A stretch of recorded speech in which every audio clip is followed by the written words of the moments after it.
기도하고 시작하겠습니다.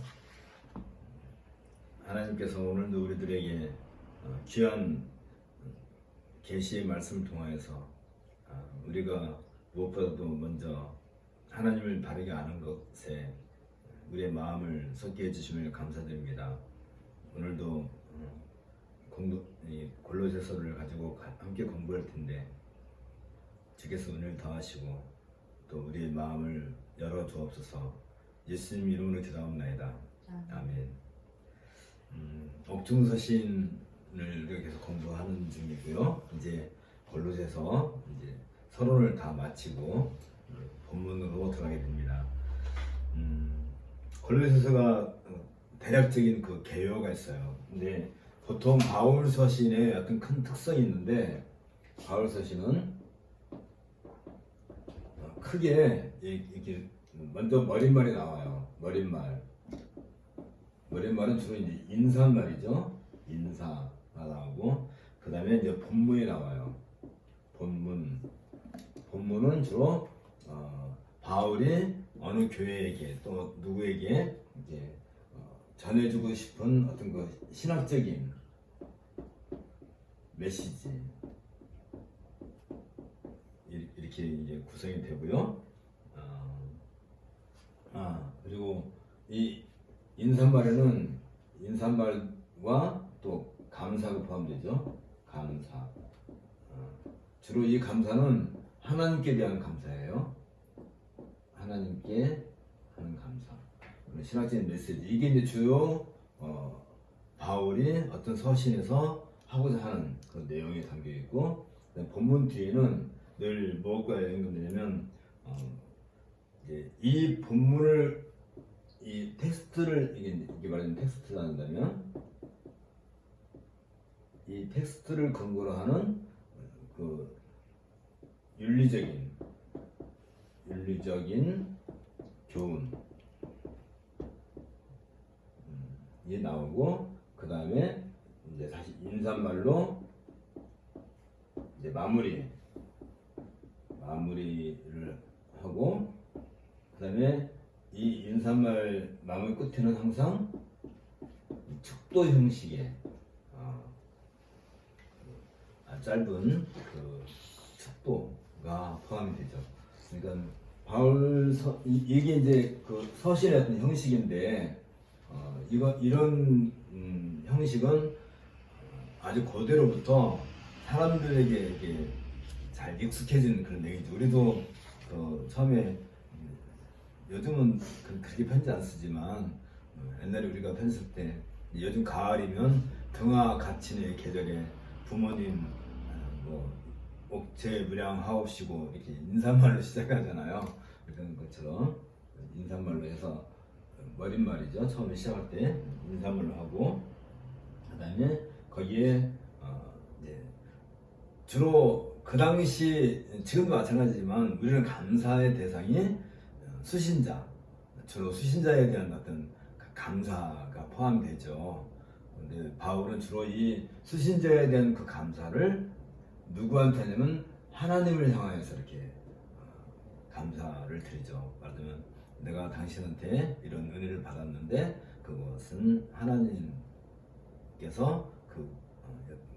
당신에게 그런 어떤 은혜를 베풀어 달라는 그런 내용의 그런 감사가 되겠습니다.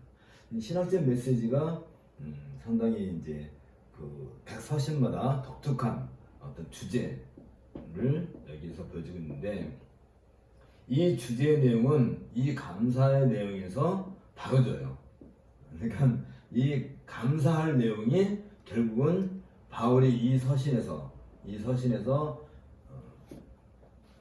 그 수신자에게 전해주고자 하는 그 신학적 내용을 미리 이 감사 내용에서 다뤄주고 있어요. 굉장히 친절한 거죠. 그리고 여기에 근거해서 이 윤리적 교훈, 그러니까 우리가 생각하는 일상적인 도덕이라든지 윤리 그런 개념이 아니죠.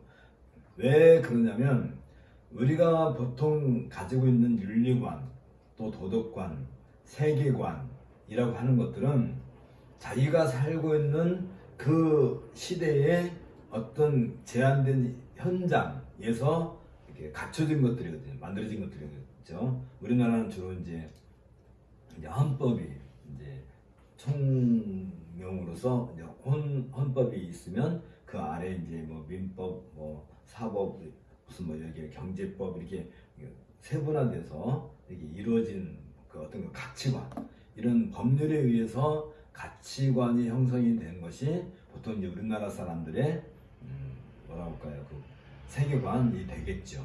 이제 바울은 그런 것이 아니고 일반적인 그런 세계관을 한다는 것은 시대가 바뀌면 또 장소가 바뀌면 가치관이 달라지죠. 우리나라 사람들이 갖고 있는 가치관이나 미국 사람이 갖고 있는 가치관이나 저 아프리카 사람이 갖고 있는 가치관이 다르죠. 다 항구적이지 않죠. 그리고 우리나라도 이시조선 시대에 갖고 있었던 어떤 그 가치관, 또 고려 시대에 갖고 있던 그런 가치관에 비해서 지금도 마찬가지죠. 뭐 이렇게 60년대, 70년대 그런 가치관 가지고 지금 살려고 하면 이게 말이 안 되죠. 그 당시에는 뭐 이렇게 반공 같은 것이 굉장히 강하게 온 국민을 이렇게 제어했지만 지금은 반공이 지금 반공을 그렇게 크게 세우지 않죠. 어쨌든 간에 그런 것처럼 바뀌지만 이 윤리적이라 하는 것은, 이 윤리는 어디에 근거하냐면 하나님 나라의 특성과 관련되죠. 하나님 나라의 특성이라고 한다는 것은 가장 잘 표명되는 것이 물론 구약에서 율법이죠. 하나님 나라의 어떤 특성이 가장 잘 나타나는 것이 구약의 율법이고, 신약에서는 주로 복음서의 이 내용들이 잘 담겨 있어요.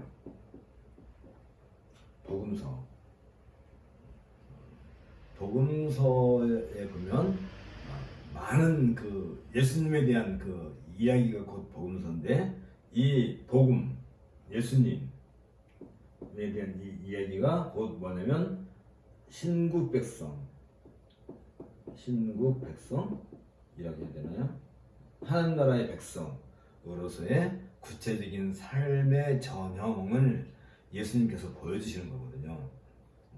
우리가 생각할 때 예수님이 메시아로 이 땅에 오셔서 가장 현저하게 이 세상에 계시로서 보여주신 것이 뭐냐면 결국은 하나님 나라가 무엇인가에 대한 거거든요. 하나님의 나라. 이 하나님의 나라는 신구약 성경 전체를 이렇게 하나로 보여주는 큰 틀이 하나님의 나라죠. 그리고 이 율법, 우리는 보통 율법이라고 하니까 상당히 그 현법, 뭐 이렇게 민법, 그런 법으로서 우리를 이렇게 제어하고 하는, 특히 이제 교통법 같은 것은 바로 벌칙금이 나오잖아요. 이렇게 어기면. 그런 의미로서의 율법이 아니죠. 율법은 좀 더 구체적으로 말하면 장차 올 복음에 대한 그 내용을 미리 예표적으로 보여주는 가장 큰 특성을 가지고 있는데, 율법 안에 담겨 있는 그 사상은, 다시 말해 이 율법은 왜 주어졌냐면, 늘 알다시피 우리는 언약, 이건 절대 잊으면 안 돼요. 하나님과 맺은 언약의 결정체가 율법이거든요. 그러니까 율법은 이런 면에 있어서 언약 사상의 어떻게 보면 결정체로 주어졌다라고 말을 하는 게 훨씬 더 이해가 쉽겠죠. 그러니까 신국 백성으로서, 하나님 나라의 백성으로서 이 땅에서 어떻게 살아야 될 것인가. 그 하나님 나라의 백성이라는 것은 어디에 근거를 해요? 이 약속, 언약에 근거한단 말이죠. 그렇게 해서 살아가야 될 것이 복음서에서도 그런 내용들을 아주 풍부하게, 훨씬 더 완벽하게 가르쳐 주는데, 특히 이 복음서에서 가장 핵심적인, 우리가 말하는 구약의 율법에서 가장 핵심적인 내용이 뭐예요? 십계명이죠. 그냥 가장 간략하게 보여주고 있는 것이 십계명이라고 한다면, 복음서에서 가장 이 천국 백성에 대해서 신구백성이니까 좀 이상하다, 그렇지? 천구백성이라 해도 상관없지. 천구백성 살아야 될 어떤 삶의 원형적인 모습, 천구백성이 이렇게 산다 하는 원형적인 모습이 뭐냐면 산상수훈에서 그 얘기를 다루죠. 산상수훈. 그러니까 십계명 구약에서의 모든 그 사상, 구약 사상을 한마디로 아니지만 가장 앞쪽에서 만든 게 뭐냐면 십계명이라고 한다면 이 복음서뿐만 아니라 신약 성경에서 가장 그 내용을 함축적으로 담아놓은 것이 산상수훈이라고 해요. 산상수훈 곧 천국 백성의 삶에 대한 얘기예요. 그러면 우리가 어떤 생각할 때 천국 백성이니까 우리가 천국 백성이지, 우리는 이렇게 살아야 되겠지, 그렇게 생각하면 오해죠. 우리는 천국 백성이라고 할 때 이 천국 백성의 완성점이 있을 거 아니에요. 완성점. 이게 어디예요? 말 그대로 천국이란 말이지.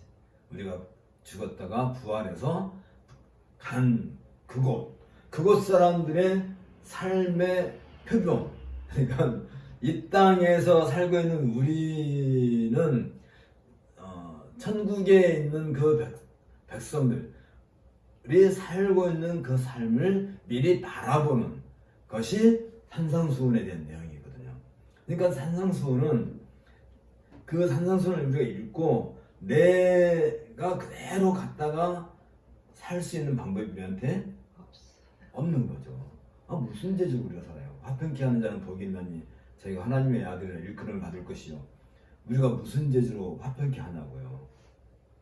화평케 할 게 아니라는 남하고 말싸움만 안 해도 착한 사람인데 그 화평케 한다, 피스메이커 라는 그 자체가 천국 백성들의 일상적인 삶이란 말이죠. 거기서는 그렇게 사는 거예요. 심령이 가난하고 거기는 뭐 그냥 다, 우리는 지금은 뭐 심령이 가난한 자 그러면 내가 막 굉장히 겸손하고 뭐 이렇게, 요즘은 또 그 가난하다는 말을 실체적인 가난으로 그렇게 해석을 하는 경우가 굉장히 많아요. 그래서 이 땅에서 부자로 살면 안 되는 것처럼 그렇게 생각하는 사람들도 많아요. 그래서 어떻게 하는 거예요? 돈이 생기면 어떻게 하라는 거예요? 다 나눠주는 거예요. 그리고 가난하게 살아라는 거예요. 우리는 아무리 가난해도 옷 한 번은 거치고 살잖아요. 천국은 옷 입고 살아요? 벗고 살아요? 안 가봐서 몰라요? 그런 가치관이 다른 거죠. 이게 가치관 자체가 다르다는 얘기죠. 그 완성도를 향해서 가장 완벽해 보이는 것이 산상수훈이고, 그 산상수훈에서도 이제 강령이라고 하는 것이 이제 7가지의 복된 상태. 근데 그 7가지의 복된 상태를 한마디로 예수님이 요약을 해요. 그게 이제 의를 위하여 핍박과 고난을 받는 삶이다라고 이제 이야기하죠. 그걸 이제 보통 우리나라에서는 그걸 팔복이라 해가지고 8번째 복이라고 그러죠. 의에 대한 것은 4번째에서 이미 다르잖아요. 그런데 이 7가지 복된 상태를 다 얘기하고 한마디로 말해서 너희는 의를 위하여, 의라고 하는 것은 무엇에 대한 의예요? 하나님이 곧 의죠. 다시 말하면 이 의는 늘 세상은 불의란 말이죠. 불의와 상반된 위치에 있는 것이 의로운. 그게 이제 7가지의 그 천국 백성이 사는. 그러니까 천국에 가면 불의가 있어요, 없어요? 그럼 불의 자체가 용납이 안 하는 거는 의만 있는 거란 말이죠. 의만. 그 의가 뭐예요? 우리가 의롭다 할 때 근거가 어디에 있어요?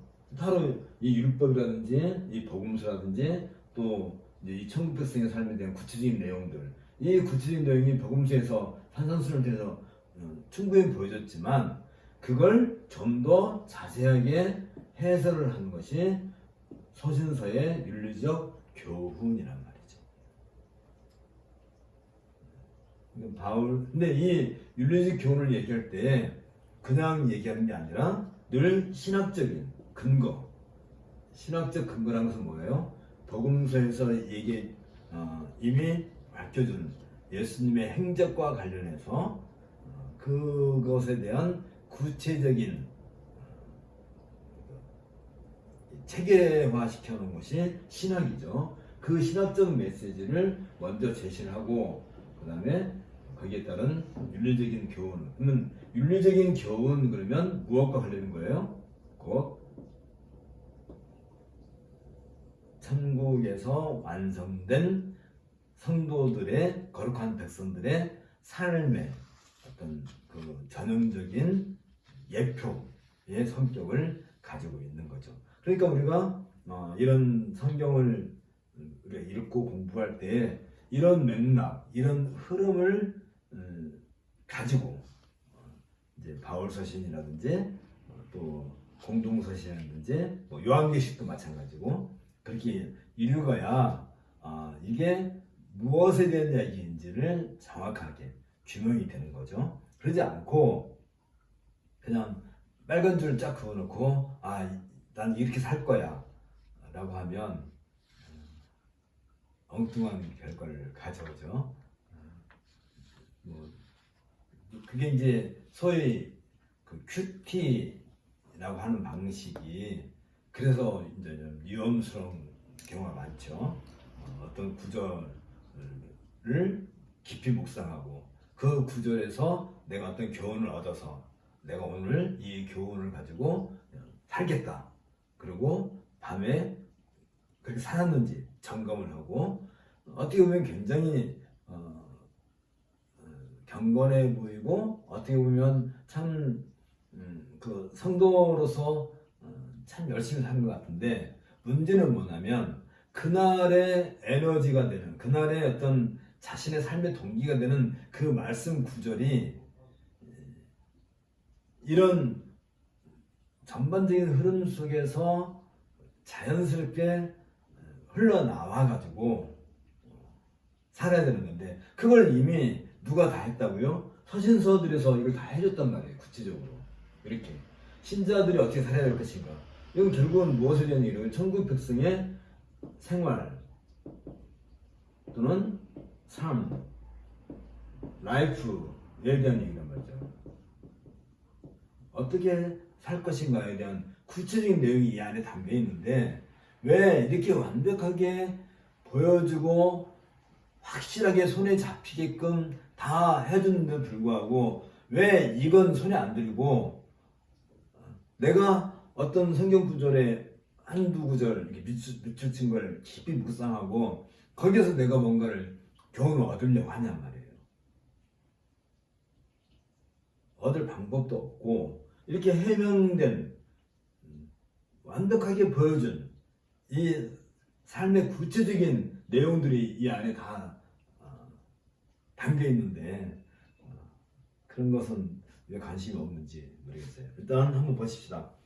이 42페이지부터 보면 골로새서의 구조, 인사말이 있고 그 다음에 감사가 있죠. 그 감사 안에는 항상 그 하나님께 드리는 기도가 포함되죠.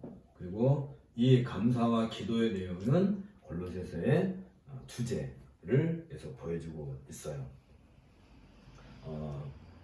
그래서 그 기도 내용을 보면 골로새 성도들이 가치 있는 삶을 살기 위해 하나님의 뜻을 아는 지식을 가질 것과 하나님의 뜻을 아는 지식이 뭐예요? 의에 대한 삶에 대한 거죠. 의로운 삶에 대한 지식을 가지게 됐고 그리고 하나님의 능력으로 강해져야 된다.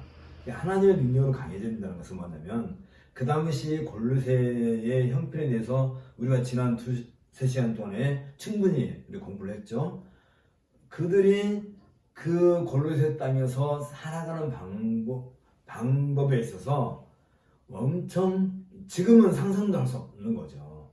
되게 많이 힘들었을 거고 유대교라든지 그 당시 지식층이 갖고 있는 어떤 철학적인 개념이라든지 또 일반 대중들이 갖고 있는 토속적인 그 종교, 말하자면 미신 이런 것들이 굉장히 강하단 말이죠. 쉽게 말하면 우리나라도 100년 전만 하더라도 주변 나가면 온통 귀신이었잖아요. 그렇죠? 지금도 뭐 많이 있지. 지금도 뭐 점쟁이 찾아다니는 것도 많고 굿하는 것도 많고 뭐 있지만 어쨌든 그런 거 떠나서 시대를 우리가 조금만 거슬러 올라가면 우리가 예수 믿고 산다는 것이 이게 보통 어려운 일이 아닌 거죠. 지금은 어때요? 지금 되게 편해졌나요? 지금도 사실 솔직히 말하면 하나님의 능력이 아니면 우리는 하루하루 살기조차도 버겁죠. 정말로 버겁죠. 일단은 뭐 알 수 없는 바이러스라든지 박테리아라든지 뭐 슈퍼박테리아 같은 거 이런 눈에 보이지 않는 것들에 의해서 우리는 늘 공격당할 위험이 있을 뿐만 아니라 바깥에 나가면 온통 위험천만한 일들이 한두 가지가 아닌 거죠. 그러면 우리가 이 쉽게 말하면 하나님을 아는 지식을 가지고 의로운 삶을 살려고 할 때 내가 살아갈 능력이 내가 그걸 지식으로 습득하다 한다 할지라도 내가 이 땅에서 살려고 하면 어린 반푼어치도 없어요. 우리는 그렇게 살 재주도 없고 그래서 늘 하나님의 능력을 바울은 강조를 하면서 그래가지고 거기서 뭘 찾아내요? 내가 오늘을 어제는 10개 중에서 9개를 넘어지고 실패하고 했는데 오늘은 잘하니까 8개도 아니 하나, 2개 정도는 오늘 해낼 수 있겠다. 어제는 1개 겨우 해냈는데 오늘은 1개 반 정도는 할 수 있겠다 하는 어떤 그 가능성을 의로운 백성의 삶을 살려고 하는 어떤 가능성을 찾을 때 거기서 뭘 느껴요? 기쁨을 느끼게 되겠죠. 기쁨을 갖고 그래서 그 기쁨이 성도들에게 뭘 줘요? 소망을 주죠. 소망. 믿음과 사랑과 소망이라고 하는 것은 결국은 이 하나님을 아는 하나님의 의를 다시 말하면 하나님 뜻을 아는 것이 의인데 여기에 항상 작용하는 게 뭐냐면 믿음이죠. 믿음. 그리고 이 믿음에 근거한 실천적인 삶이 사랑이고 그래서 우리는 소망에까지 이르게 되는 이제 믿음과 사랑과 소망은 늘 기독교의 중요한 우리 신자들의 삶의 에너지가 되는 중요한 내용들이 되겠죠. 그래서 이 소망의 최종적인 결론은 뭐예요? 우리가 소망을 갖는 최종적인 결론 무엇에 대한 소망이에요? 결국은 하나님 나라의 기업에 대한 소망을 갖게 됩니다.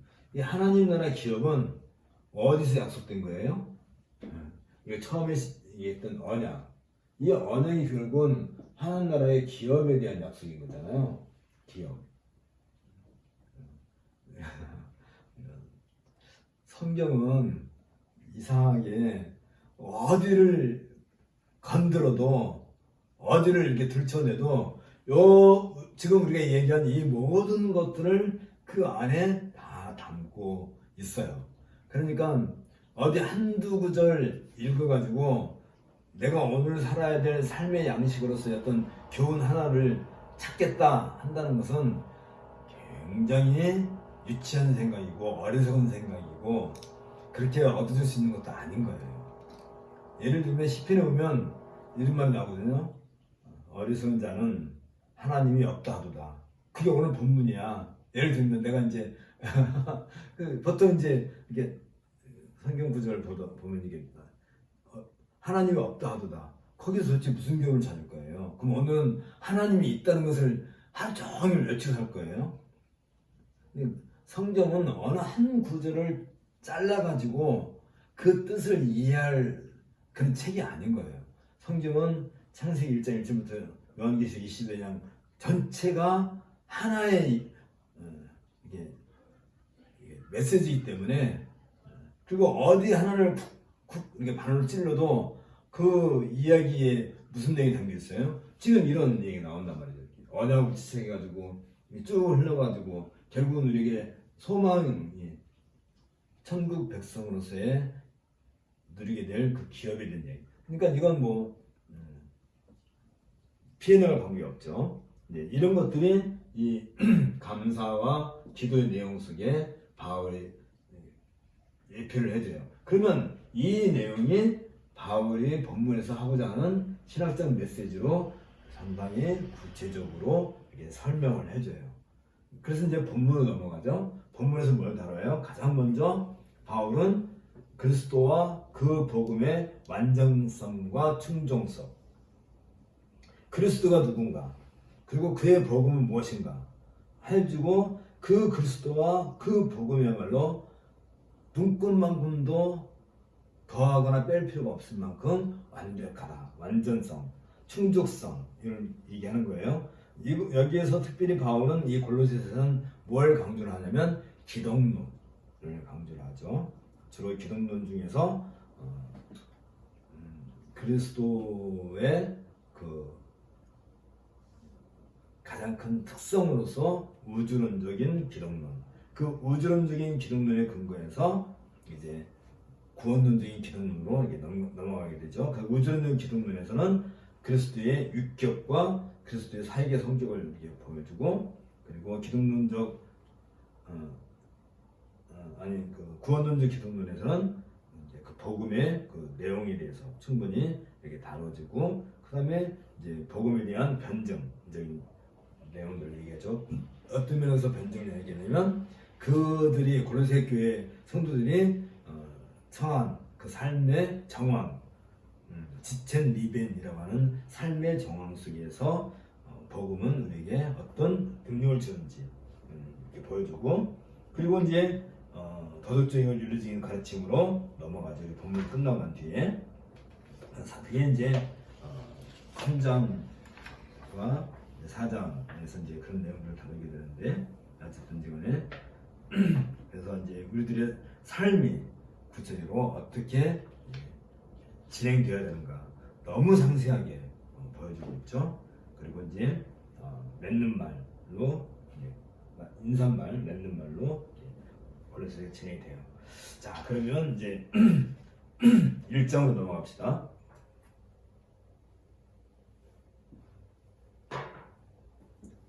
47페이지. 골로새서의 신학은 바울의 초기 서신들에서 발견되는 것과는 몇 가지 차이점들을 보여준다. 어떤 면에서 그래요? 만물에 대한 머리로서 그리스도의 지위,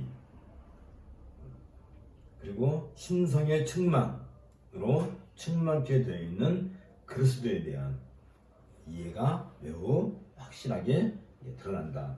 그건 우리가 이미 서론에서 얘기한 거예요. 골로새서가 기록된 그 배경을 우리 다 서론에서 얘기했는데, 보다시피 바울 서신은 갈라디아서, 그리고 데살로니가 전후서, 그 다음에 고린도 전후서, 그리고 로마서, 이게 바울의 초기 서신이죠. 바울의 초기 서신. 초기 서신이라고 이제 꼭 얘기할 수는 없지만, 이때가 뭐예요? 말하자면 1차, 2차, 3차 전도여행 기간에 기록된 내용들이죠.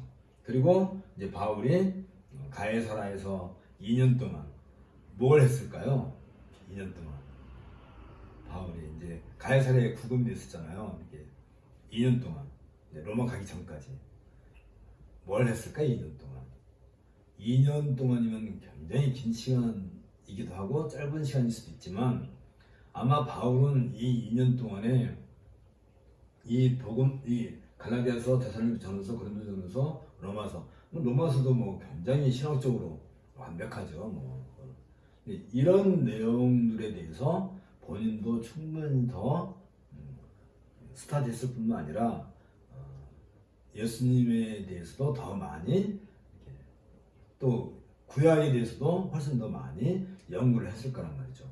그래가지고 이제 로마에 와가지고 기록된 것이 옥중서신이요. 로마 옥에서 기록돼서 그게 골로새서란 말이죠. 골로새서, 그 다음에 빌레몬서, 그 다음에 예배소서. 그리고 이 세 서신은 한꺼번에 이렇게 보내 서신이죠. 같이. 그리고 이것은 이 골로새와 빌레몬, 빌레몬은 이 골로새 교인이고, 에베소는 에베소를 거쳐야 골로새로 가는 그 길목에 있는 것이 에베소고요. 그 다음에 이쪽은 이제 소아시아고, 이쪽 마게도니아에 빌립보가 있죠. 빌립보. 그래서 빌립보서. 이렇게 이때 로마 옥중에서 기록됐다 해서 우리가 이제 옥중서신이라고 한다고 그랬죠. 기억나죠? 그러면 이 기간에, 그러니까 이 초기 서신에 비해서 이 옥중서신까지 기간이 보통 한 3년 아니면 4년의 시간차가 있어요. 감이 오죠? 물론 갈라디아서하고 뭐 로마서하고도 시간차가 많이 나긴 하지만 로마서는 갈라디아서의 주석이죠. 그러니까 갈라디아서의 최종 완성본이 로마서지. 어쨌든 간에 이 초기 서신을 기록하고 난 뒤에 적어도 3년 내지 4년 아니면 뭐 5년도 될 수 있죠. 후에 이 골로새서가 기록되거든요. 그러면 그 기간 동안 바울은 그냥 아무것도 안 하고 그냥 3, 4년이 훅 지난 게 아니겠죠. 바울이 굉장히 우리가 글을 보면 알 수 있지만 굉장히 영특하신 분이고, 무엇보다도 삼층천을 다녀오신 분이니까 천국에 대해서 우리는 볼 수 없었던 걸 그분이 이미 본 것이고, 또 사도들 가운데서도 최고의 영광을 누리는 사람이죠. 어떤 면에서 부활하신 그리스도를 직접 만나뵌 분이잖아요. 부활하신 그리스도께서 찾아와가지고 바울을 불러내셨으니까 그게 진짜 대단한 그런 경력을 갖고 있는 분인데, 어쨌든 그런 바울이 로마서에서, 그것도 로마 옥에서 벌써 한 1년 이상 머물렀단 말이죠. 그 안 뒤에 기록된 것이 골로새서니까, 골로새서는 어떤 면에서 보면 이 초기 서신서들보다 훨씬 더 3, 4년 뒤에 기록된 거니까 뭐라고 해야 돼요? 좀 더 확실하게 차이점을 보여주는데, 가장 이 골로새서에서 드러나는 게 뭐냐면 기독론에서 가장 현저하게 발전된 그 모습이 나타나요. 이런 것들을 우리가 염두에 놓고 본다면 이 서신서들이 언제 기록되었는가에 따라서도 그 나름대로의 특성이 있다는 것을 우리는 늘 이렇게 염두에 둘 수 있는 거죠. 그렇다 한다면 이 고린도 전서라는 로마서에서도 교회와 관계해서 교회는 그리스도의 몸이다 라는 이야기를 하죠. 함에도 불구하고 특별히 골로새서에서 그리스도는 교회의 머리다. 이 머리라는 것을 굉장히 강조한다고 그랬죠. 우리 지난 시간에 공부했는데, 왜 머리는? 몸이라고 하는 것은 연합에 대한 중요한 어떤 의미를 갖고 있지만, 그리스도는 교회의 머리라 할 때 이 머리는 힘, 통치, 또 초월적 주의, 우주의 머리이실 뿐만 아니라 교회의 머리라고 할 때 언제 무엇을 근거로 해서 교회의 머리를 한다고 했죠? 예수님은 부활의 첫 열매로서의 교회의 머리다. 이 말은 정말 너무 우리한테 그 감동이 커요. 어떤 면에 감동이 커요? 교회, 우리가 생각할 때 교회 그러면 교회 안에는 아람도 포함되어 있을 거고 뭐 노아라든지 아브라함이라든지 다윗이라든지 이들이 다 포함되어 있을 거란 말이죠. 근데 왜 아담이 교회의 머리가 아니고 예수님이 교회의 머리냔 말이죠. 왜? 부활의 첫 열매라는 점에서 교회의 머리라는 것을 우리는 늘 염두에 둬야 된다고 했죠. 그래서 그리스도는 우주적 실체로서 인식되고 있는 교회. 교회는 우주적 실체란 말이에요. 교회 그러면 그냥 뭐라고 할까요? 불가시적 교회, 가시적 교회, 뭐 이렇게 신학적인 용어로도 이렇게 표현을 하고, 또 이 이전에 바울은 교회를 가리켜서 그리스도의 몸이라고 그렇게도 설명도 하는데, 특별히 골로새서에서 강조하고 있는 것은 머리로서의 교회의 머리로서의 그리스도. 어떤 면에서 교회의 머리라고요? 부활의 첫 열매로서의 머리. 그리고 교회는, 그러니까 이렇게 생각을 해야 돼요. 지금 그리스도는 어디 계세요? 하늘에 계시지. 그럼 우리가 눈으로 볼 수가 없어요. 그러니까 없는 거예요. 교회, 그러면 우리가 길 가다 보면 무슨 교회 붙어 있으니까 그게 교회예요? 간판 붙어 있고 그게 교회란 말이에요. 옛날에는 항상 그 건물 쳐놓고 무슨 교회당, 무슨 교회 예배당 이렇게 항상 그거 붙여놨거든요. 그렇죠? 이게 쓰면 여기 이렇게 붙이잖아요. 예를 들면 낙성대지, 그러면 낙성대 교회 예배당이라고 여기다가 꼭 당자를 이렇게 붙여놨단 말이죠. 예배당이라고. 그러니까 사람들이 그 건물을 보고 교회라고 생각 안 했어요. 그쵸? 저기 예배당이 있다 그러지, 저게 무슨 교회가 있다는 안 한단 말이죠. 딱 볼 때 저기 낙성대 교회가 있네? 그렇게 말을 안 했단 말이에요. 옛날 사람들은 거기에 예배당이 있어, 낙성대 교회 예배당이 거기에 있어 라고 했는데, 어느 날부터 교회마다 이 당자를 다 빼버렸단 말이지. 그러니까 사람들이 볼 때는 뭐만 보여요? 낙성대 교회만 보인단 말이지. 당자가 예배당이 안 보이고 교회당도 안 보이고 교회까지만 하니까 간판이. 그러니까 다음부터 사람들이 요즘은 뭐라 그래요? 거기 가면 낙성대 교회 거기 있어. 낙성대 교회 어디 있어요? 거기 가면 있어요.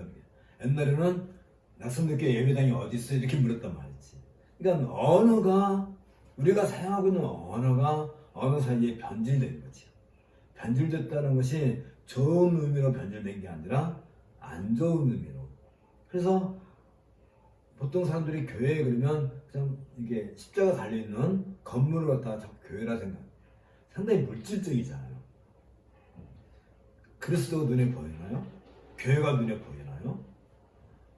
우리가 교회라는 생각할 때는 아담부터 시작해야 한단 말이지. 거기 그 교회라고 하는 그 실체.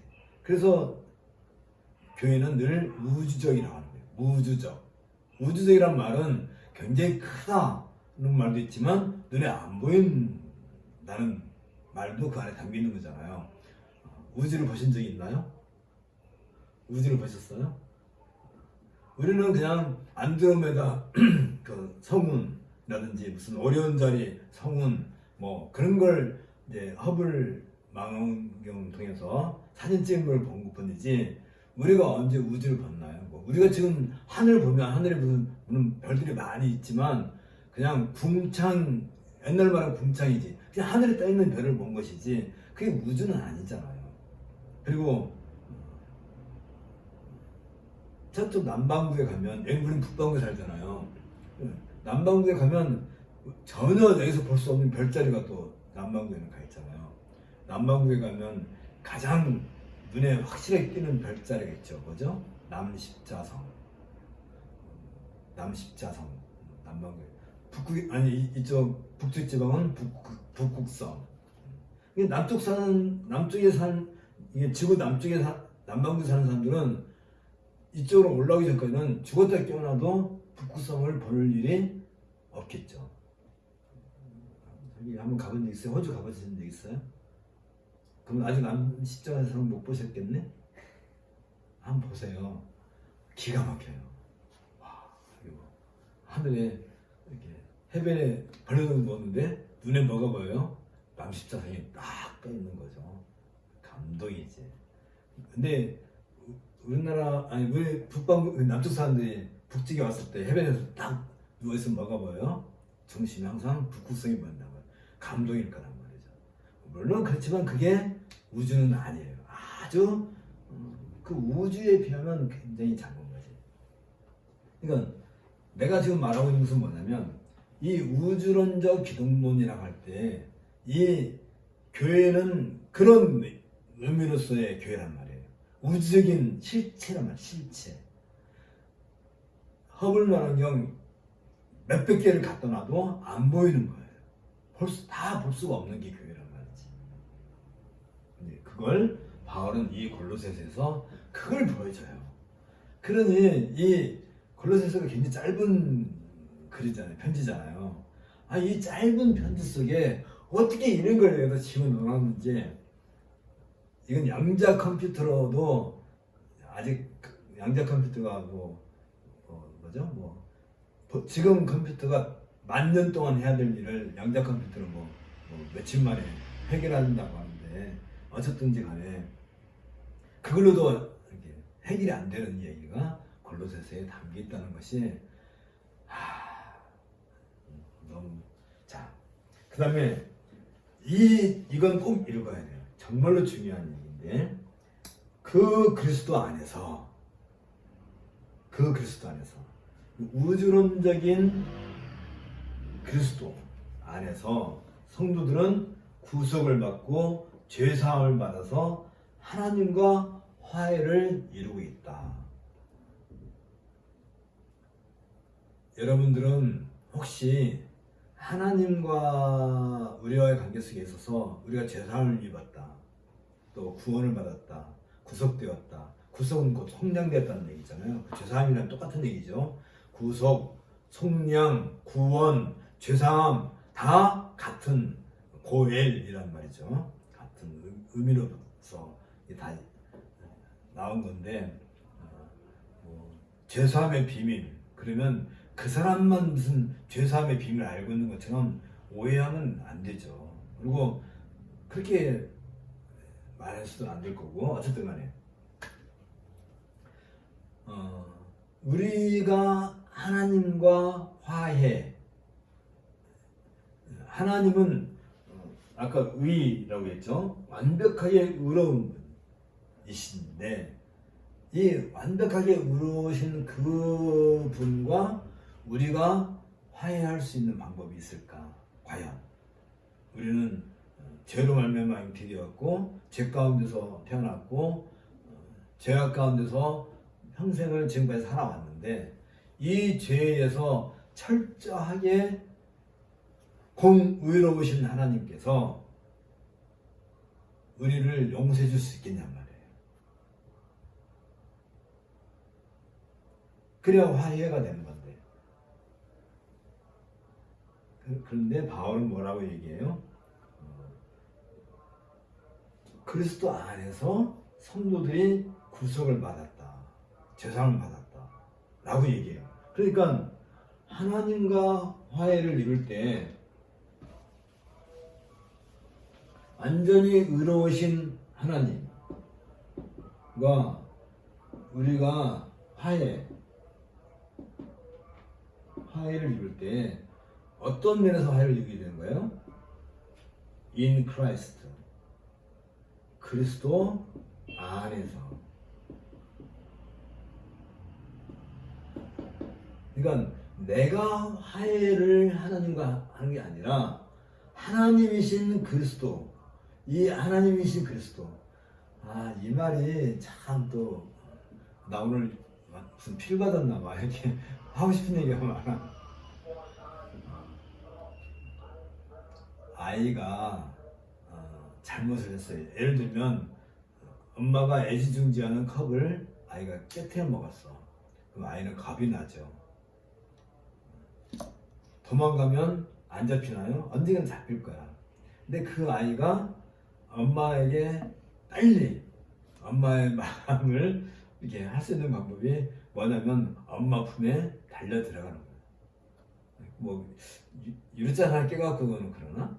어쨌든 이간에 아이가 생각할 때는 내가 굉장히 큰 잘못을 했다고 할 때 이 아이가 가장 지혜로운 방법은 엄마 품에 달려드는 거지.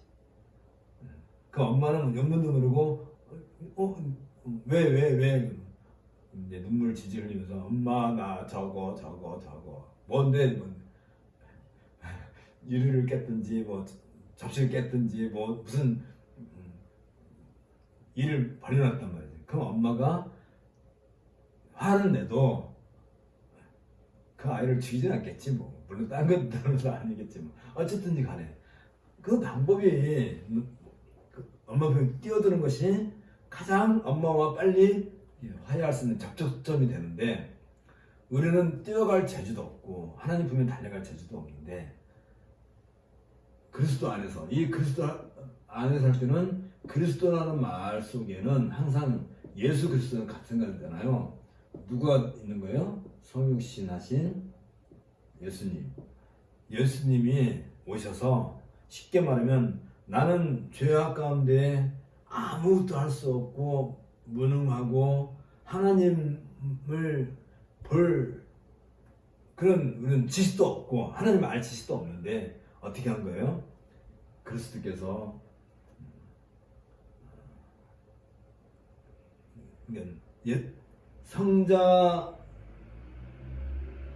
성자께서 인간의 몸을 입고 오셔서 엄마처럼 우리를 품에 안으신 거지. 그러니까 아까 그 꼬마는 내가 잘못했으니까 엄마 품에 뛰어들어갔지만 그건 이제 우리가 보통 이제 다 경험하는 바지만 하나님과의 화해는 내가 하나님과 화해할 뭐가 아무런 우리가 또 뭐라 그래요? 전적 무능력. 전적 무능력. 우리는 뭐 그런 재주가 없어요. 구원에 있어서. 그러면 방법이 뭐예요? 하나님이 우리를 품에 안아주시는 거지. 그게 누구예요? 그게 그리스도란 말이지. 근데 이 그리스도가 누구라요? 아까 교회의 머리란 말이에요. 그 그리스도가 우리를 감사심으로써 내 안에는 여전히 하나 바뀌지 않아.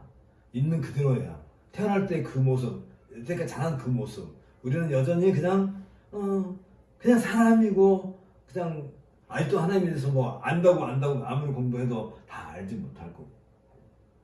그럼에도 불구하고 그리스도 안에서 이게 굉장히 놀라운 거죠.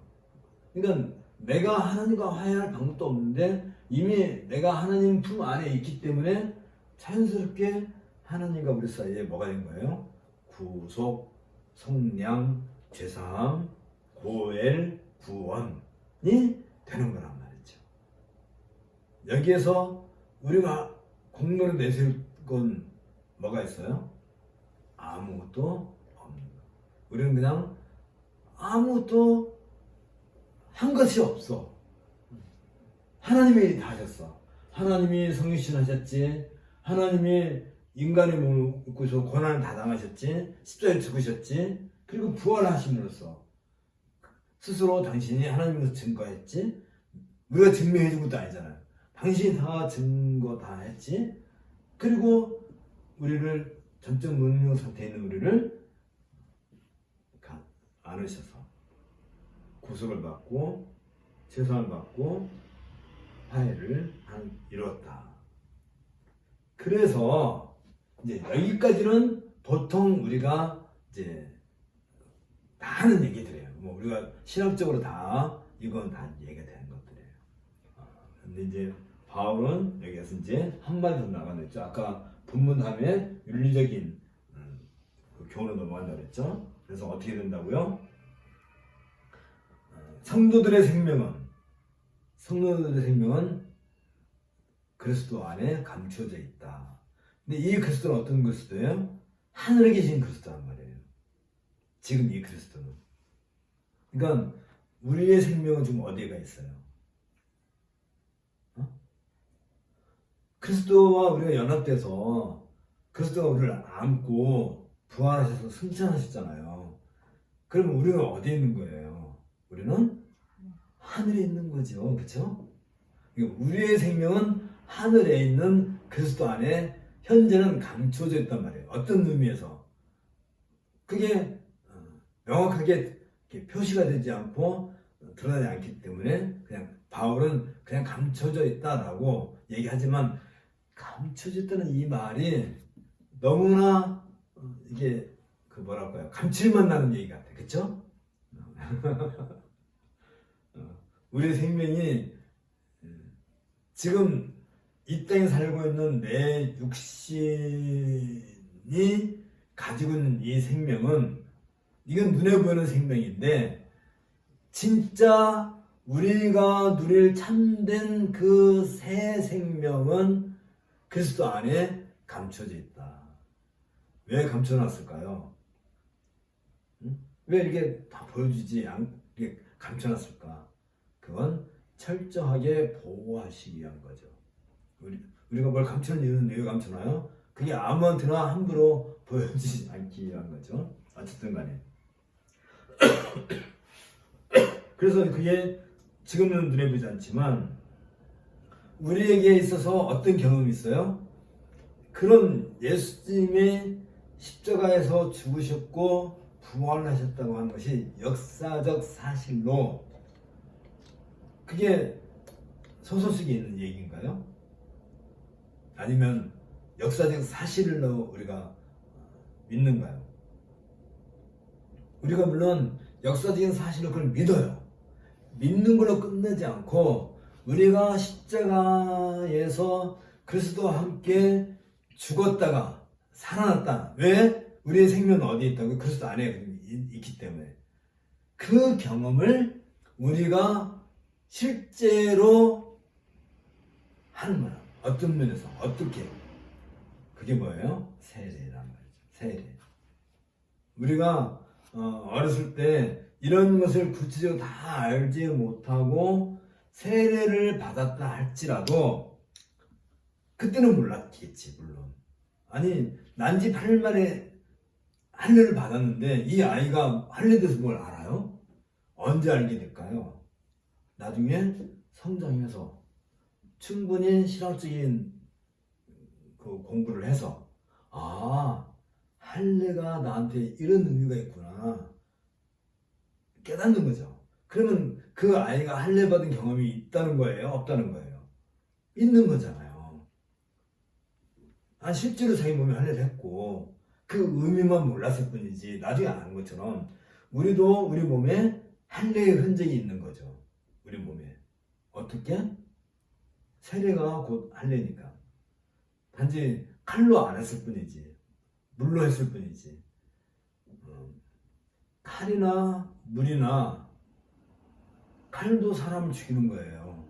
할례를 왜 해요? 할례를 행하는 것은 너는 죽었다는 얘기거든. 그죠? 세례, 물론 이제 일부 개신교에서는 침례를 하죠. 그럼 침례할 때 어떻게 해요? 물에 들어가요.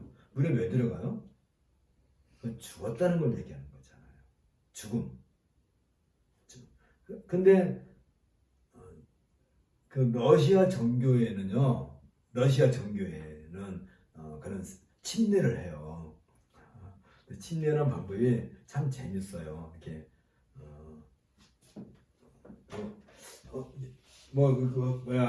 유튜브라든지 인터넷 보면 나오는데 세례단이 있어요. 이렇게 있으면 여기 이제 물이 이렇게 있고 여기 이제 계단이 있고 여기도 이제 계단이 있으면 이제 세례복 그 하얀 가운을 입고 이렇게 올라가서 물속에 들어갔다가 일로 나와요. 그래서 이제 내려오지. 이게 이제 세례라는데 물속에 잠기는 거지. 이게 물속에. 이제 러시아 종교는 이런 식으로 하고 이제 일부 이제 침례교에서는 이제 이런 욕탕에 이제 그 목사랑 이제 성도 같이 들어가지. 그래가지고 목사가 성도를 뒤로 눕혀갖고 뼈랑 해서 물에 잠기고 이렇게 하죠. 이렇게 하기도 하고 또 어떤 데서는 실제로 강에 가가지고 이제 강에서 이렇게 빠지고 나오고 그런 어떤 형식이었든지 간에 물에 잠겼다가 나왔다는 거. 이제 우리 이제 장로교에서는 그냥 수세해가지고 물을 머리에다 이렇게 그러니까 다 똑같은 거지 어쨌든 간에. 죽었다가 다시 살아나는 것이 세례란 말이죠. 그건 구약에서 할례도 똑같은 거예요. 할례도 넌 죽었다 그런 것을 상징하는 것이니까. 그것처럼 우리가 예수님과 함께 예수님께서 십자가에서 죽으셨다가 부활하셨다는 그 사실은 예수라고 하는 그리스도 혼자의 경험으로 끝나는 게 아니고 그 그리스도 안에 모든 교회 성도들의 생명이 그 안에 함께 담겨 있단 말이죠. 그래서 함께 그리스도와 함께 십자가에 죽었고 함께 부활했다 한다는 사실을 바울은 특별히 강조를 하죠. 그래서 우리는 어떤 존재가 된 거예요? 다시 살리심을 받은 존재가 되었다. 이게 교회다. 교회고, 근데 이 교회는 아까도 얘기했죠? 어떤 교회? 그리스도가 머리이신 그 교회라는 점에서 초기 서신서들에 비해서 굉장히 발전된 바울의 교회관을 보여주고 있는 거란 말이죠. 근데 이 이야기를 왜 하느냐 하면 바울이 이 이야기를 결국은 또 오늘도 골로새서 본문을 들어야 되는데 어쨌든 간에 이 얘기를 왜 하냐면 그 당시 골로새 사람들이 살고 있는 그 상황, 형편이 아주 어둡고 요즘은 우리가 신자가 된다 해서 교인이 된다 해가지고 신변의 유혹을 받는 일은 요즘은 그렇게 많지 않나? 근데 이제 우리 이고사님 같은 경우는 고등학교 때 새벽기도 한다고 머리도 깎이고 성경책도 뺏기고 그 벌써 이제 50년 전 얘기나요? 참 50년 전만 해도 이제 그런 일이 있었고 100년 전에는 진짜 발을 묶어놨지 집에다가 기둥에다가 교회 못 가게 하려고. 지금은 우리나라는 그래도 주일날 되면 교회에서 버스를 보내갖고 버스가 와갖고 모셔가죠. 지금은 대형 버스가 와가지고 모셔가죠. 근데 지금도 저 중동이라든지 그런 쪽에 가면 예수를 믿기 때문에 죽음을 당하는 사람이 한 해에 지금도 한 해에 2만 명 이상이 예수를 믿는다는 이유 때문에 겁탈을 당하고 재산을 뺏기고 집에 불이 나고 심지어 예배당에 술탕이 터지고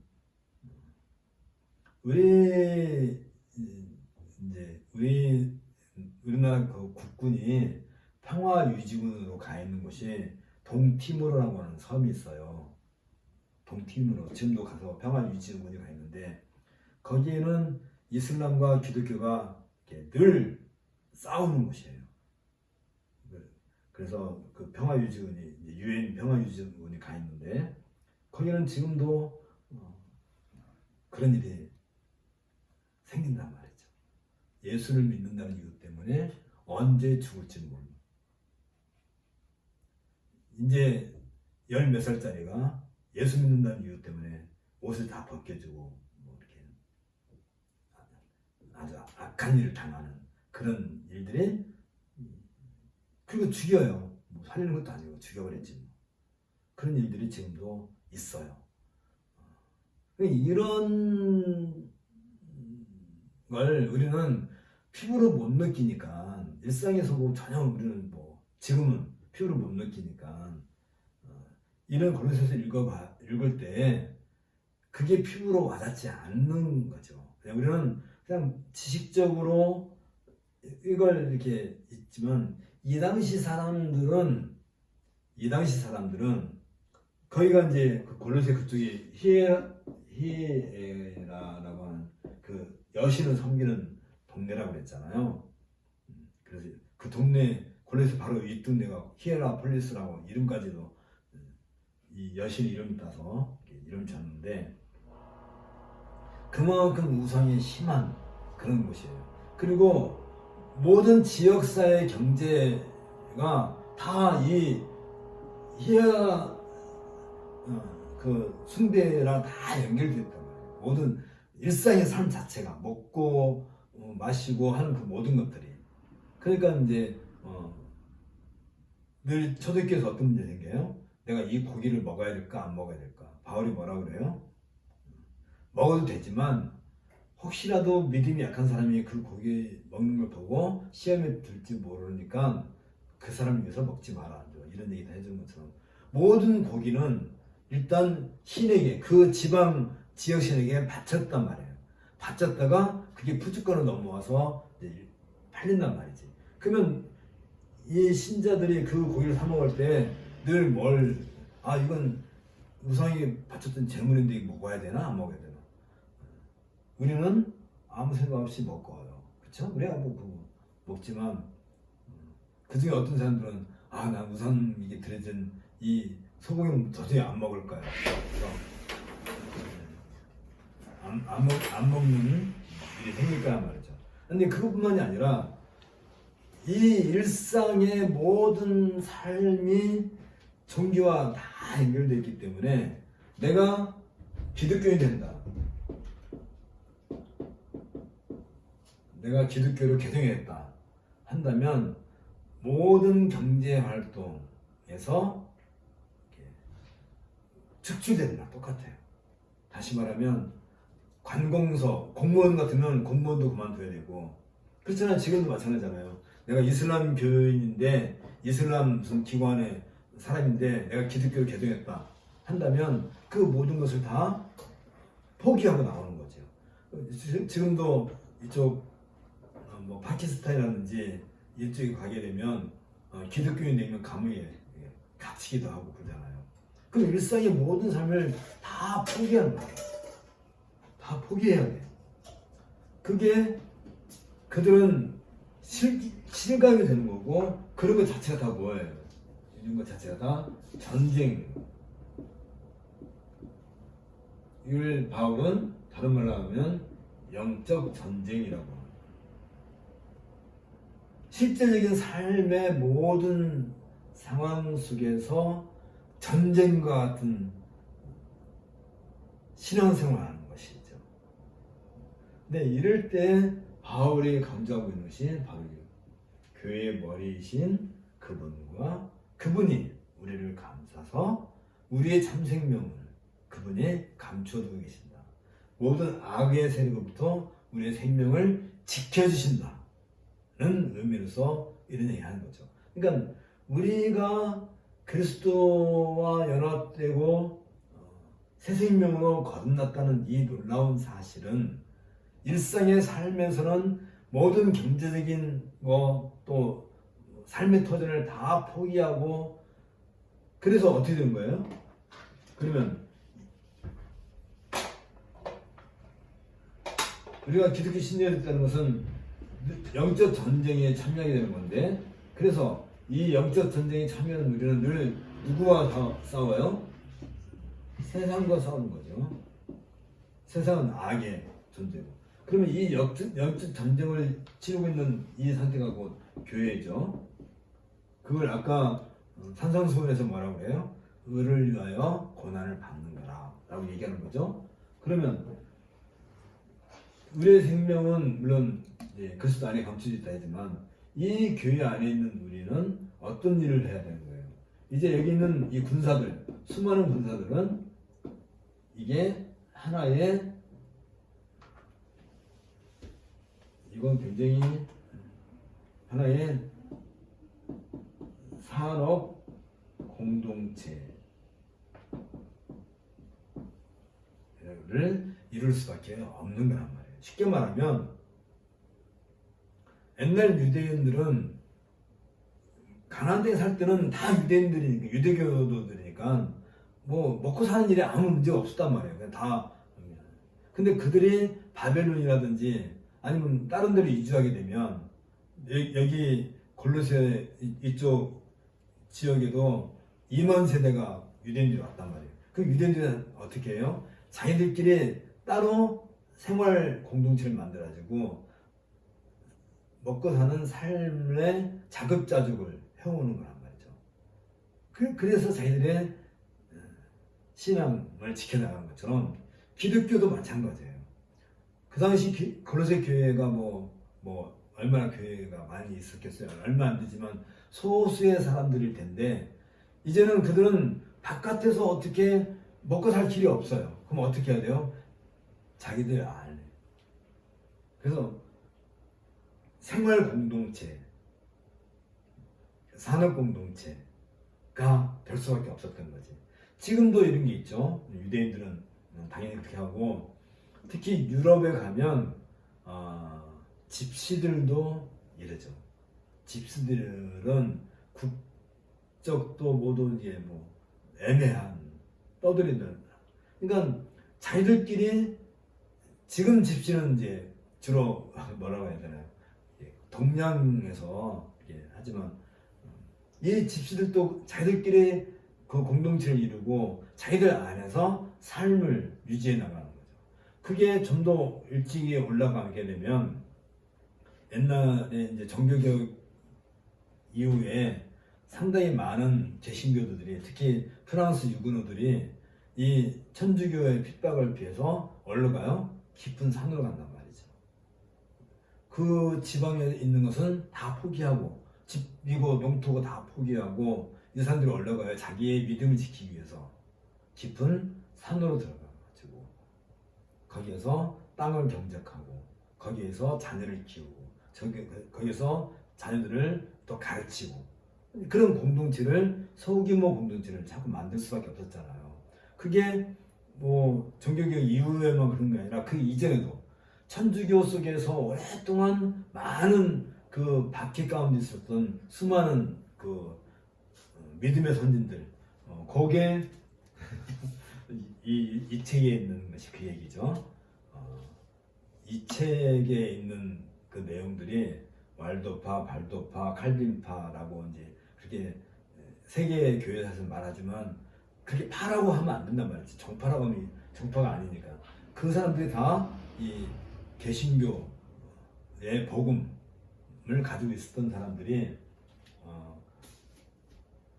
기존에 있는 터전 천주교로부터 박해를 피해서 자꾸 이제 도망다니는 거죠. 그러니까 이 에베소, 골로새, 또 뭐 라우디기아 뭐 이런 데 있는 그 교인들이 이 당시에는 천주교, 물론 박해가 아니고 뭐 그렇지만 이들이 나중에 로마가 천주교화 되잖아요. 그렇죠? 로마가 313년에 천주교를 국가교회로 이렇게 하면서부터 이 참된 교인들을 핍박하기 시작했을 때 이들은 어떻게 했을 거예요?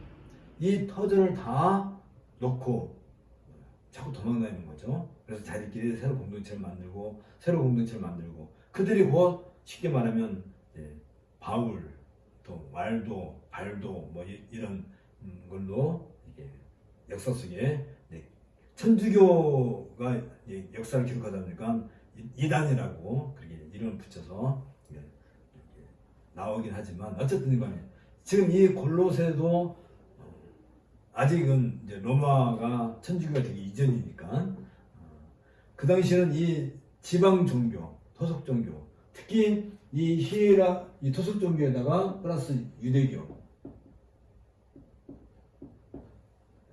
이 유대인들의 강한 그 압력을 받았던 그런 상황이었기 때문에 바울은 이 교회의 머리이신 그분 안에 우리의 참 생명이 감춰져 있다, 보호되고 있다 하는 것을 강조함으로써, 이렇게 보여줌으로써 그 고로새 교인들에게 뭘 하는 거예요?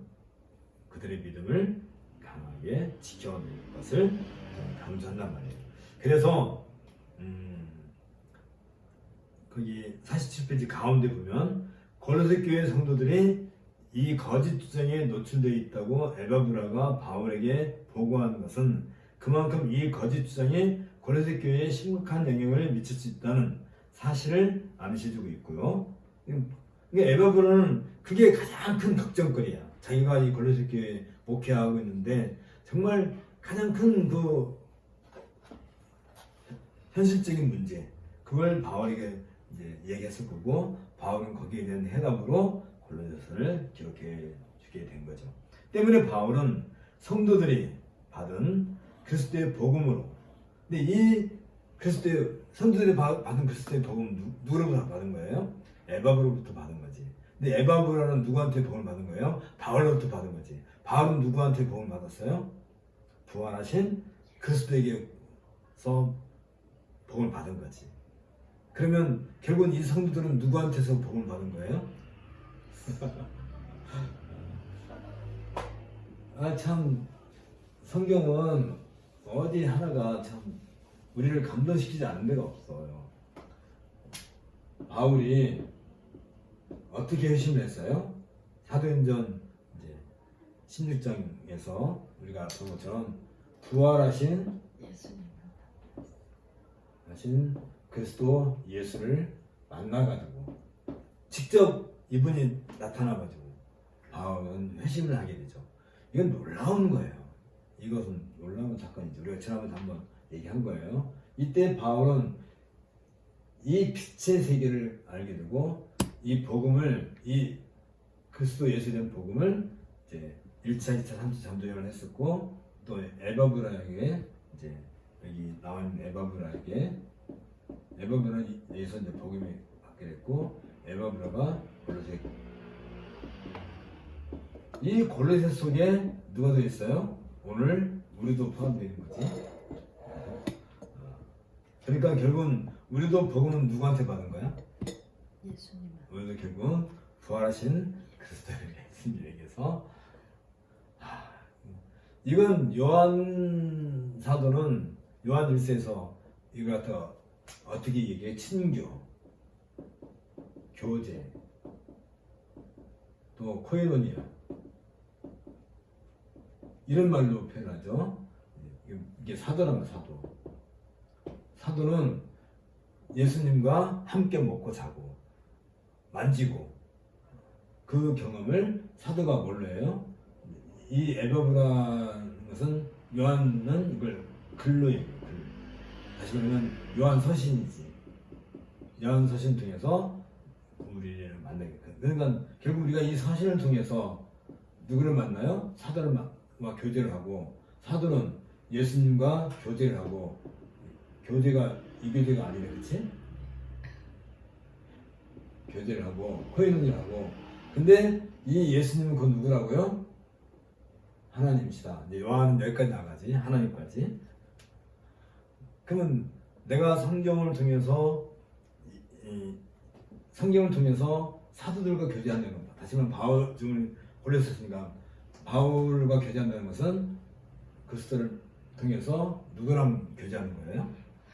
하나님과 교제하는, 이런 얘기가 되는 거죠. 어쨌든 간에. 그래서 이게 에바브라는 바로 이제 그런 고로새 사람들에게 그런 역할을 해준 것이고, 그래서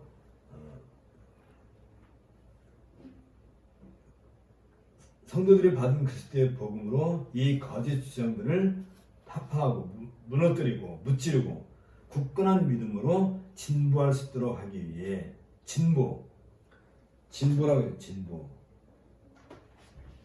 진보는 앞으로 나가는 거죠. 앞으로 나가 굳건한 믿음으로 앞으로 나가는 데 있어서 이때 이제 군대가 진군할 때 아무 데나 가는 게 아니잖아요. 늘 지휘관이 공격 앞으로 그러는데 깃발 수가 막 이게 깃발을 이렇게 흔든다든지 아니면 나팔 분다든지 아니면 북을 친다든지 그런 사인에 의해서 군대가 이렇게 한 발 이렇게 진전하나가잖아요. 이렇게 대오를 이루고 지금은 그렇게 전쟁 안 하죠. 지금은 어떻게 해요? 각계 전투식이죠. 완전 무장하고 앞에 카메라 달리고 뭐 인공위성 수신기 달고 그 분장하는 사람들이 각각 개개인이 움직이지만 전체를 한 모니터에서 이렇게 마지막 그 컴퓨터 게임 하듯이 요즘은 그게 전쟁을 하지만 옛날에는 수백 명이 수천 명이 이렇게 쫙 줄 대오를 이룬다고 그러죠. 옆으로 있고 앞뒤로 쫙 있어가지고 한꺼번에 쫙 이렇게 나가는 거지. 그게 흐트러지면 이게 무너지면 지는 거예요. 그런 전쟁에서 가장 유능한 장군 중에 하나가 알렉산더였죠. 알렉산더가 페르시아하고 전쟁할 때 페르시아는 수십만 명, 수십만 명은 아니겠지만 수만 명이 쫙 군대를 끌고 착 이렇게 진군해 올 때 알렉산더는 기마병하고 보병은 그 당시 보병은 뛰어다니는 보병인데 보병의 무기가 뭐냐면 물맷돌이에요. 물맷돌. 그리고 이 보병은 말과 말들 사이에 숨어 다녀. 그래서 뭘 하냐면 그러니까 기병은 적이 달려들기 전에 뭐부터 해야 되냐면 이 보병들을 잘 지켜줘야 되는 거예요. 화살 이런 것을 다 막아주고. 그리고 이 보병들은 뭘 하냐면 물매를 갖고 있다가 물매를 다 던져서 무너뜨리는데 말하자면 페르시아군이 이렇게 쫙 이게 진군하고 있으면 알렉산더는 옆으로 쫙 가가지고 보병 옆으로 치고 들어가죠. 그래가지고 여기 페르시아 왕인데 이걸 이렇게 뚫고 들어가는 거지. 이 진을 이 전체를 다 무너뜨리려면 어느 세월에 무너뜨리겠어요. 그래서 알렉산더는 여기서 이제 다른 군대들 싸우는데 기병 데리고 가서 보통 기병들이 어떻게 하냐면 보통 기병들은 적진 한 가운데를 뚫고 들어가는 게 기병들이 작전이었어요. 그 당시에는 군대가 쫙 있으면 기병들이 말 타고 이게 화살처럼 이렇게 쫙 파고 들어가는 거죠. 그래서 중앙을 쫙 갈라버리는 역할을 했는데 알렉산더는 측면을 공격을 해가지고 페르시아 왕을 이 전쟁을 무너뜨리는 거지. 어쨌든 그럴 때 여기에 이 모든 군사의 총사령관이 누구라고요? 우주의 머리, 우주를 만드신 그분, 그리고 부활하셔서 교회의 머리가 되신 그분의 우리는 통치 아래, 그분의 지휘 아래 우리는 영적 싸움을 이제 하는 거란 말이에요. 세상과. 그러면 우리가 이긴다는 거예요? 진다는 거예요? 이긴다는 거예요? 진다는 거예요? 근데 우리는 영적 싸움을 나 혼자 해요. 나 혼자 늘 싸워. 남편하고 싸워. 애들하고 싸워. 또 직장에 가서 싸워. 또 시장에 가서 콩나물 갖고 싸워. 콩나물이 뭐 조금 더 많네 뭐 무게가 달라. 그런 걸로 우리는 영적 싸움을 대신하고 있는. 우리는 그런 싸움을 하는 게 아니잖아요. 그죠? 영적 싸움은 우리 눈에 보이는 대상이 우리 싸움 대상이 아니라는 거잖아요. 근데 바울은 뭐라고 그래요? 우리 싸움은 혈과 육에 있지 않고 어디 있다고요? 악한 이 정세적인 자, 이 세상의 정권을 잡은 자가 사탄이라면 그 사탄과의 싸움이 우리 영적 싸움인 것이지, 우리 일상에서 누구랑 자꾸 싸우는 걸, 그리고 이제 한 대 조 터지면 나는 그리스도를 위해서 고난 받았다. 그건 지가 잘못해가지고 스스로 빠진 거지, 그렇죠? 그런 걸로 우리는 영적 싸움을 하면 안 되는 거지. 그러니까 지금 바울이 이 골로새서를 통해서 그 골로새 교인들이 아까 말한 것처럼 이제 완전히 주인은 다 적으로 포위되어 있는 상태잖아요. 소수의 몇몇 성도들이 믿음을 지키고 이 안에서 먹고 살고 이 안에서 모든 것을 다 해결해야 될 그 삶의 공동체, 이들이 그를 둘러싸고 있는 그 악한 세력들과 영적인 전쟁을 함에 있어서 가장 위로가 되는 말이 뭐겠어요? 우리가 받은 이 복음의 끝은 어디라고요? 이런 그리스도가 우리가 믿는 주다라는 것을 보여줌으로써, 그래서 교회는 힘껏 자신들의 삶을 해 나갈 수 있다라고 하는 거예요. 그래서 늘 우리는 이제 이게 중요한 거죠. 전쟁터에서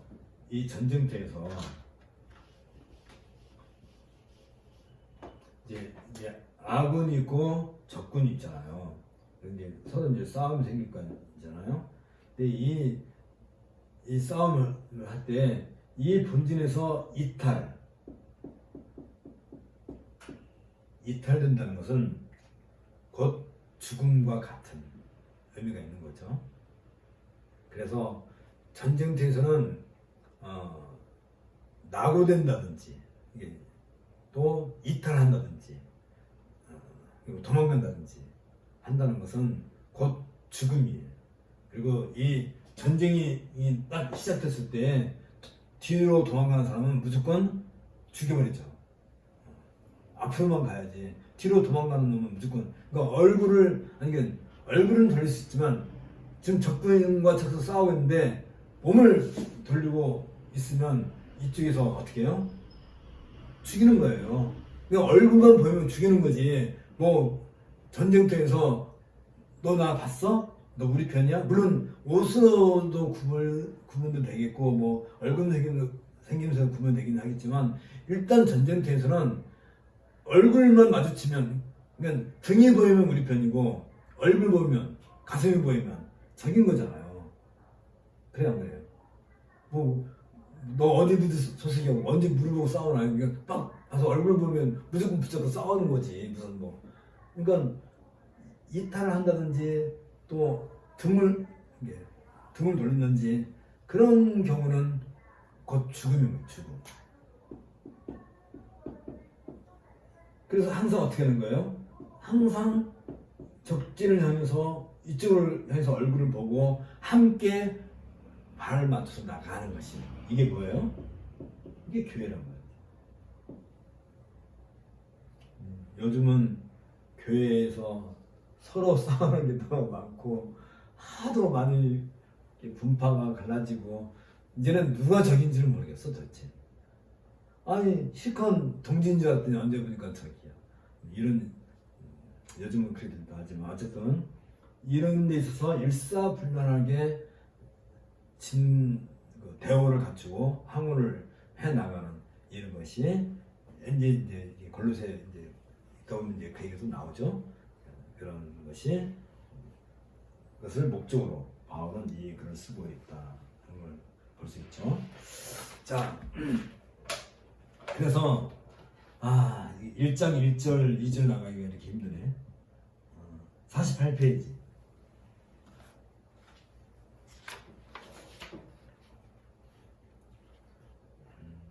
48페이지 이제 골로새 1장 1절 2절인데요.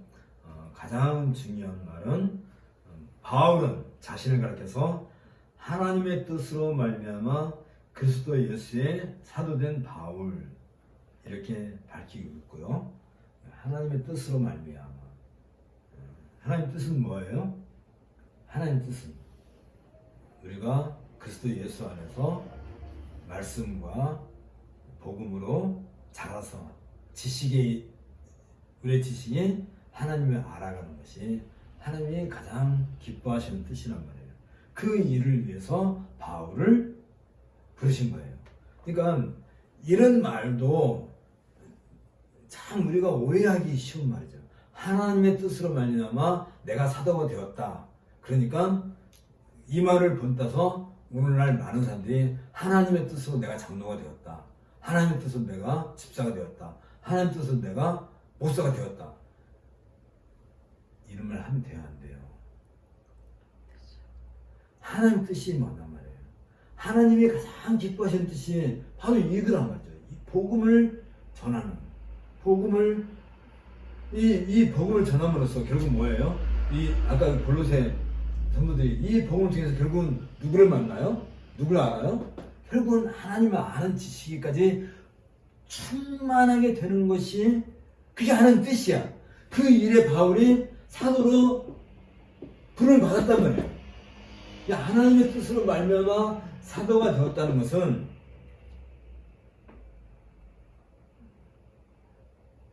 이 복음의 연속선상에서 바울은 이탈되지 않았다는 것이에요. 떨어져 나가 있지 않아요. 이탈되어 있고 떨어져 나간 것은 2단이야. 그래서 3단이고 4단이야. 무슨 말 알겠죠? 이해가 가죠? 그러니까 바울은 하나님의 뜻으로 말미암아 사도가 되었다는 것은 하나님께서 바울을 만세전부터 창세전부터 영원전부터 사도로 부르셨다고 할 때에 그게 하나님 뜻이라 한다면 왜 바울을 사도로 부르셨냔 말이에요. 왜 부르셨냔 말이에요. 바로 이 라인 가운데에 바울을 세우기 위해서. 그러면 하나님과 그리스도와 이 골로새 교회, 다시 말하면 지금 우리 성도들 사이에 누가 있는 거예요? 사도가 있는 거예요. 바울이 있는 거예요. 그럼 바울이 하는 일은 뭐예요? 복음 외에 다른 것으로서는 사도가 할 일이 아닌 거지. 복음 외에 다른 것을 전할 것 같으면 하나님 뜻하고 무슨 상관이 있냔 말이에요. 그러니까 우리가 성도로 부름을 받은 것도 하나님 뜻이에요. 어떤 면에서 내가 성도로 부름을 받았다는 것은 이 교회에 포함됐다는 것이고, 이 교회에 포함됐다는 것은 뭐예요? 이 흑암 이런 세력과 싸워서 이기기 위해서 이 일에 우리가 부름을 받았다는 거예요. 어떤 면에서? 바로 이런 점에서. 그러니까 늘 우리는 교회라고 하는 이 교회가 눈에 보이는 무슨 교회가 아니잖아요. 내가 지금 살고 있을 때 이 교회가 어떤 교회라고? 우주적인 교회란 말이죠. 우주적인 교회에 속해 있는 우리 성도를 한다면 늘 이런 영적 싸움의 현장에서 내가 있다는 거예요. 그랬을 때 늘 내 옆에 누가 있는 거예요? 눈에 보이지 않지만 내 옆에 많은 우리 동지들이, 여기 앞에 바울도 있고 베드로도 있고 같이 항우를 이뤄서 우리가 좀 나아가고 있기 때문에 나 하나만 바라본다면 내가 어떻게 이 영적 싸움을 싸울 수 있을까? 감히 우리는 엄두도 안 나겠지만 이 안에 있다 생각한다면, 그리고 이 통치자가 누구예요? 이 수장이 누구예요? 그리스도라 한다면, 생명의 주인이신을 한다면 우리가 어떤 상황에서든지 우리의 믿음을 가지고 이 영적 싸움을 하는 거죠. 그걸 가르쳐서. 그랬을 때 영적 싸움은 우리가 나가기만 하면 이게 다, 그럼 여기서도 프레스가 올 거 아니에요. 압박이 올 거 아니에요. 그게 뭐예요? 그게 지금 우리 성도들이 일상에서 받는 그 의를 위하여 고난을 받는 그런 삶으로 우리는 증거할 수밖에 없는 거예요. 그러니까 이런 의식이 없이 산다는 것은, 다시 말하면 내가 의를 위하여 고난을 받는 경험이 없다는 것은, 한마디로 말하면 내가 신자가 박신자? 김신자 이런 신자가 아니고 내가 성도로서 제대로 살고 있는지 안 살고 있는지 하는 어떤 그런 바로미터가 되는 거죠. 리트머스 시험지가 되는 거지. 그래서 우리가 참된, 근데 그들을 가르쳐서 바울은 뭐라고 그래요? 골로새에 있는 성도들, 그게 하게오이스 성도들이라고 그들을 불러요. 이 성도들이란 말은 이미 우리가 여러 번 공부했지만 출애굽기 19장 4, 5, 6절에서 이미 이 얘기한 거죠. 성도들이란 것은 뭐예요? 그러니까 우리가 영적 전쟁에서 영적 전쟁에서 가장 완벽하게 영적 전쟁을 수행하는 자리가 어디냐면 성도라는 자리야. 근데 그 성도라는 자리가 뭐냐면 하나님을 예배하기 위해서 부름을 불러낸 사람들, 부름받은 사람들을 성도들이라고 하잖아요.